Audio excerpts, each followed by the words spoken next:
Fans of horror movies are in for a treat. Today, we continue with, as a horror movie about a viral outbreak. You can see elements of Saw, Wrong Turn, Outbreak, The Infected Within, are even more terrifying than zombies. They are simply a group of cold, ruthless killing machines. It's already too late. The story takes place in a seemingly peaceful and quiet small town. The residents, as usual, are all busy with their own affairs, unaware that a terrible disaster is about to befall them. One day, the town is holding its annual baseball game. But during the very first game on the first day, a man who lives nearby, the lively atmosphere instantly turns tense. Seeing this, Sheriff David immediately rushes onto the field to stop the game. He assumes the man is just drunk and causing a scene, so he tells him to put down the gun for his own safety. But the next second, the man was considered an honest person, is being witnessed by a satellite overhead. Soon, the man's body is taken to the morgue. The man's wife also says he had already quit drinking. How could he suddenly relapse? Facing the man's grieving family, David can only apologize repeatedly, even when she slaps him hard across the face. Back home, he is still dejected. After all, he had no other choice in that situation. Otherwise, he would have been the one who died, and their child would have lost a father at birth. And their unborn child. David instantly feels a lot better. However, another terrifying incident occurs. A man suddenly goes crazy, locking his wife and child in the bedroom, and setting the house on fire. Receiving the call, David. The entire house is engulfed in flames. And the man shows no remorse at all, casually whistling. He's completely inhuman. Locked in a cell, he sits there, stunned, looking as if he's been possessed. And his vacant eyes remind David of the man who acted just as strangely yesterday. Meanwhile, some villagers out hunting in the wild. David immediately rushes to the scene with his deputy, Russell, and the medical examiner. It means there was an accident. This makes Russell instantly recall that a villager reported to him last week. It seems he was telling the truth this time. So the two of them immediately call the villager over. Logically. But the three of them search the entire area until they change their perspective and scan the bottom of the lake. Only then do they discover, to their surprise, David can't help but suspect that the house of the man who first went crazy. This undoubtedly further confirms David's suspicion. To prevent the situation from escalating, David quickly drives to the mayor's house after explaining the situation to him. But the mayor is dismissive. If they cut off the water based on a mere suspicion, who will be responsible for the crop losses? Seeing the mayor's stubbornness, David has no choice but to risk being fired. They find that the situation is beyond their control. Even the internet has inexplicably gone down. David realizes they're in big trouble. He takes his phone and goes outside to search for a signal. An unfamiliar black Chevrolet parked on the side of the road. Just as he's about to run over and check, it speeds off and disappears. Just then, a noise comes from the morgue. But he doesn't see the medical examiner, a man whose eyes and mouth have been sewn shut. He just uses the scissors to help the man open his mouth when, behind you,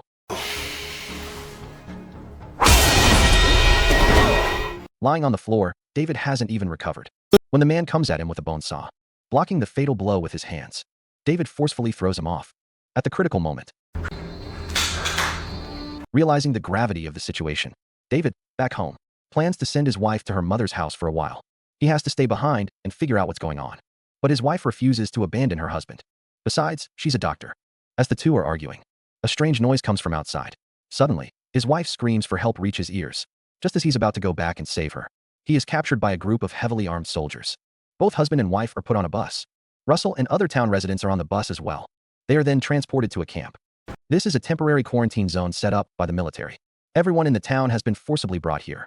Seeing the military's large-scale operation, David finally understands that things are much more serious than he imagined. But as for what exactly happened, they still have no idea. In response to David's questions, the soldiers are tight-lipped. Based on everyone's body temperature, they will be assigned to different areas for quarantine. Even the closest family members are forced to separate. This scene makes Judy, a doctor, instantly realize that a terrible virus must have broken out in the town. Is taken to another area by the soldiers. Although Judy tries her best to explain, it's likely due to her pregnancy. They don't listen at all. David can only watch as his wife is taken away. Eventually, he is taken to an isolation room. This place is four. They are strapped to beds, are conducting further physical examinations on them. But then, a situation develops outside. Crazed infected people, engaging in a fierce firefight with the soldiers on site. Although the soldiers deal with the problem immediately, launch another attack. The scene descends into chaos. The quarantine wall is instantly breached. All the infected inside pour out. Seeing that the situation is completely out of control, the military has no choice but to order an emergency evacuation. The two quickly duck for cover. David prepares to go back and save her. And as his best friend, Russell doesn't hesitate to go with him. At this point, the entire quarantine zone is in shambles. There's no one to be seen. The survivors suspected by the military of being infected are still strapped to their beds, unable to escape. Fortunately, this area hasn't been discovered by the infected. Judy is safe for now. She tries to break free, but it's no use. She happens to notice the girl in the next bed is her colleague, Becca. As the two are talking, they suddenly hear a noise outside. Looking up, they see an infected person holding a pitchfork, but he spots them anyway. The first victim is the survivor closest to him. Unable to move, they are like fish on a cutting board, forced to be slaughtered. Watching death get closer and closer, the two feel utterly hopeless. And Becca is next. She can only beg for mercy, hoping he will spare her. But these infected have long lost their humanity. Just as he raises the pitchfork, the sound attracts the infected's attention. Becca temporarily escapes, but Judy herself is now in danger. The infected drags his pitchfork and walks towards her. A gunshot suddenly rings out. The infected falls to the ground. David and Russell arrive just in time. They don't dare to linger. They quickly leave the quarantine zone, planning to find a car and escape the town. But the once bustling streets have turned into a wasteland. And to prevent anyone from escaping, all the cars in the town have been locked by the military. Seeing infected people still roaming nearby, David suddenly remembers. There's an old police car in his garage. He had removed the tires. They just need to put them back on to drive it. No one would probably notice. A car without tires. The group immediately springs into action, taking a shortcut to David's house. But as they pass a farm, they learn from Judy that this is Becca's boyfriend's house. So the three of them follow her. But as they reach the barn door, when he gets closer and sees it's his girlfriend, he finally lowers his gun. Becca intended to ask her boyfriend to leave with them, but the perceptive David senses danger. Just as they hide in the warehouse, a group of soldiers appears with guns drawn. They barge into Becca's boyfriend's house and drag his mother out, worried his mother will be harmed. Becca's boyfriend rushes out, but he's mistaken for an infected person and shot on the spot. In the end, even his mother couldn't escape. They never thought that to prevent the virus from spreading, the military had started an indiscriminate cleanup. Their situation is now extremely perilous. And after finishing, the soldiers don't leave immediately. They begin to search the surrounding area. Seeing a soldier heading towards the barn, David tells the others to hide in the back, then sets up an ambush with Russell. Working together, the two successfully captured the soldier. David asks him what's really going on, but the soldier says he's not very clear either. They just received orders from their superiors, saying there's an epidemic outbreak here. Their mission is to quarantine the town and eliminate all the infected. After explaining, the soldier asks David to let him go. He promises he will absolutely not expose them. Seeing another soldier approaching, David has no other choice but to let him go, and the soldier quickly promises to tell his teammate that the barn is all clear, tricking him into leaving. Seeing the main force leave the farm, everyone finally breathes a sigh of relief. Soon, they arrive at David's house. Russell and Becca go to the garage to fix the car, while David and Judy go inside the house to grab some necessities and food. Seeing the room she and her husband had carefully prepared for their unborn child, Judy is filled with mixed emotions. She never thought that in just a few days, things would have changed so drastically. After packing the supplies, David sees his wife hasn't come down yet, so he goes upstairs to check. But as he pushes open the door, he sees his wife tied up. Unexpectedly, there's another infected person, and they are the family of the first man who was infected. It seems they came here specifically to get revenge on David. David struggles, trying to get the gun on the floor, but a knife is stabbed directly through his hand. The woman slowly walks towards Judy with the gun, wanting David to taste the pain of losing a loved one. From this, we can see that the infected still possess some consciousness, but their minds are consumed by hatred and violence. Seeing his wife in danger, David is extremely anxious. He keeps taunting the man, successfully drawing his hatred.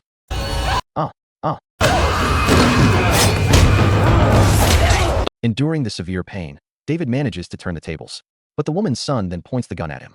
At the critical moment, a bullet hits him. It was Russell again, saving his life through the window.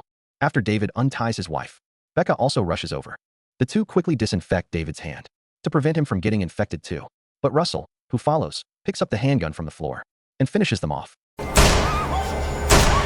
Russell! His strange behavior stuns the other three. Afterwards, the group drives away. But not long after they start driving, a helicopter appears overhead. Seeing this, David slams on the gas and quickly hides in a car wash on the side of the road. Hearing the helicopter fly away, everyone finally breathes a sigh of relief. But they don't dare to keep driving forward, because this area is all vast, open plains. If they encounter the helicopter again, Judy thinks they should take a more concealed route, and he inexplicably starts arguing with his wife. What magic road can they not see? Tell me, and I'll fucking go. David, I'm just trying to help. Realizing he shouldn't have yelled at his wife, David quickly apologizes. And it looks like there's more than one. But he's nearly taken out by the high-speed spinning brushes. His shotgun is ripped from his arms. and the surrounding infected also begin to attack them.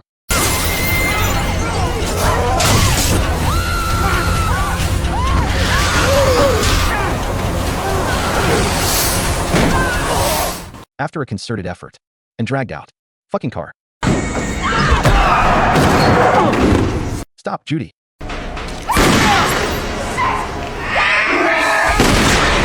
Unfortunately, they were a step too late. She had already stopped breathing. To make matters worse, in his panic, David forgot to pull the handbrake and be spotted by the returning helicopter. The vehicle they worked so hard to get is now gone. They have no choice but to proceed on foot. They find many cars along the way, but none of them are drivable. David finds it very familiar.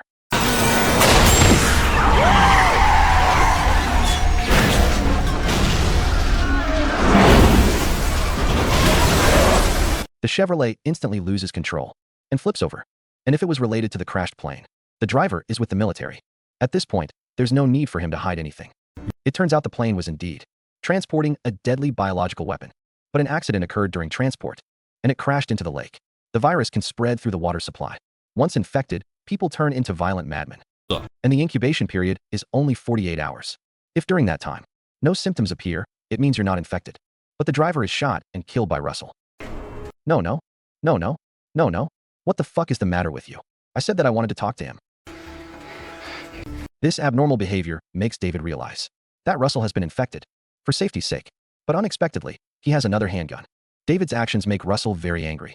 He has saved him countless times, only to be met with distrust. David is left speechless. Russell then orders them to keep walking. Because the shotgun is too heavy, he simply empties the bullets and throws the gun away. This action further convinces David that if they continue like this, they will surely die. So he deliberately stops, pretending he wants to have a serious talk with Russell. Then, as Russell lets his guard down, he seizes the opportunity and knocks him down with a punch.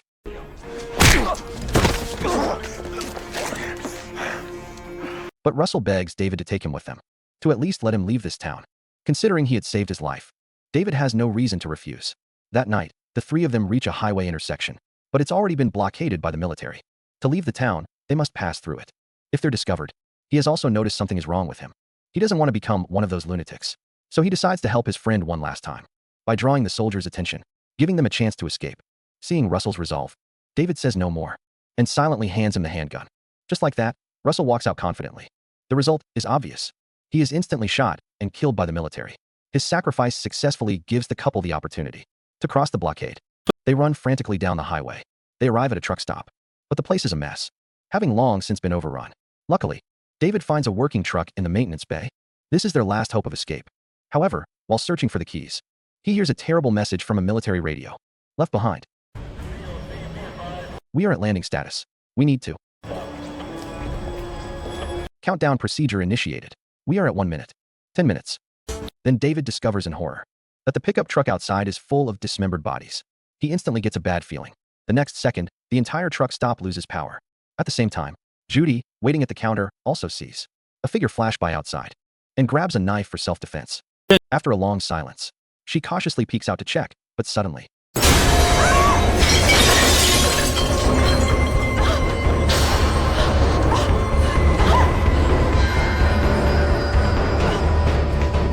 Judy runs for her life, frantically hiding in a warehouse.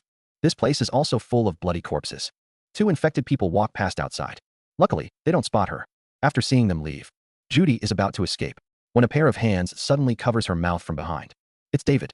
The two immediately head to the maintenance bay, planning to escape in the truck. But as they open the truck door, a body falls out.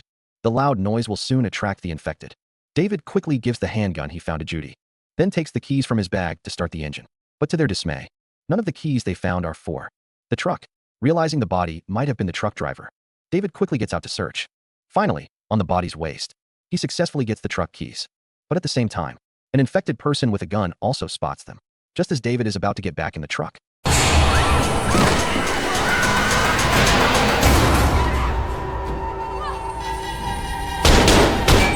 Under the truck, David is being beaten by the infected. Above, Judy is also in danger. But the moment he opens the door, he is taken out by Judy, who is hiding in the back seat.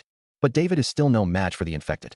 Realizing he can't win a direct fight, he changes his strategy and chooses to outsmart him. He pushes a metal container full of waste oil towards him.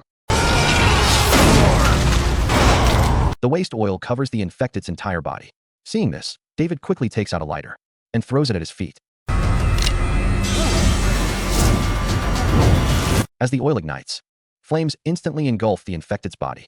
A countdown comes from the radio. Less than a minute remains. No one knows what will happen when the countdown ends, but their gut tells them it's nothing good. And the only thing David can do is step on the gas and keep driving forward.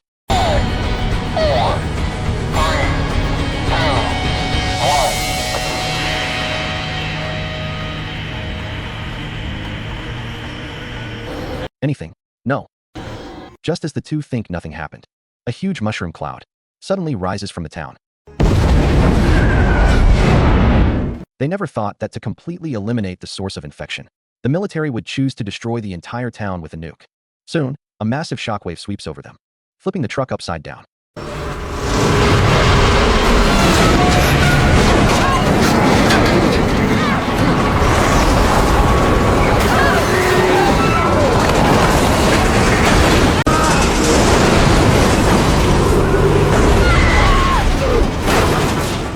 As expected of the main characters, they somehow survive this world-ending impact without a scratch. When they look back towards the town, all they see is a tragically beautiful apocalyptic scene. At the end of the movie, the two walk hand in hand towards the next town. The story ends here, but what you might not know is that this ending was actually edited. Director Breck Eisner has never been a fan of hopeful endings. So when he first started shooting this movie, he never intended for the main characters to get out alive. Shows the two arriving at the next town. They walk into a diner and see on the TV a news report about the nuclear explosion. But the official story claims it was an accident at a chemical plant, trying to cover up the truth. Hearing this, David can't take it anymore and shouts, "That's not what happened." Judy, worried they'll be discovered, quickly tells David to calm down. But then his nose suddenly starts bleeding. This is a sign of impending mutation. In fact, back when David's hand was stabbed with the knife, he had already been infected with the virus. And his sudden angry outburst at Judy in the car wash was also a hint from the director. We have the current ending. This film is actually a remake of a much older movie. From the father of zombies, George A. Romero, the 1973 film of the same name, The Crazies. This film's director is a huge fan of Romero's work and absolutely loves his version of The Crazies. Ever since watching that movie, he had the idea to bring it back to the screen in a modern way. If you look closely enough, you can see Romero's name as graffiti on the wall of the police station jail cell, which serves as the director's tribute to his idol. But you can tell from the posters that there's a clear difference between the two films. The original poster features a gas mask theme, directly stating the film is about a biohazard, and leans towards political themes. The remake's poster is more simple and direct, a bloody pitchfork, implying the film is a thrill ride focused on visceral gore and violence. And compared to the original's low budget of $270,000, the remake's budget reached $20 million. Just for the scene where the infected breached the quarantine zone, over 400 extras were used. The scale of the scene was enormous. And to create the most realistic quarantine scene, when building the quarantine zone, the director even consulted the local CDC. On top of that, for the car wash scene, to achieve that escalating sense of tension, the crew specifically found an old car wash. Because the equipment was old and unusable, they had to dismantle and rebuild it. For a horror film with a modest budget, they really went all out. Perhaps it's precisely because of the director's meticulous attention to detail in every scene that this remake to have a higher rating on IMDb than the original.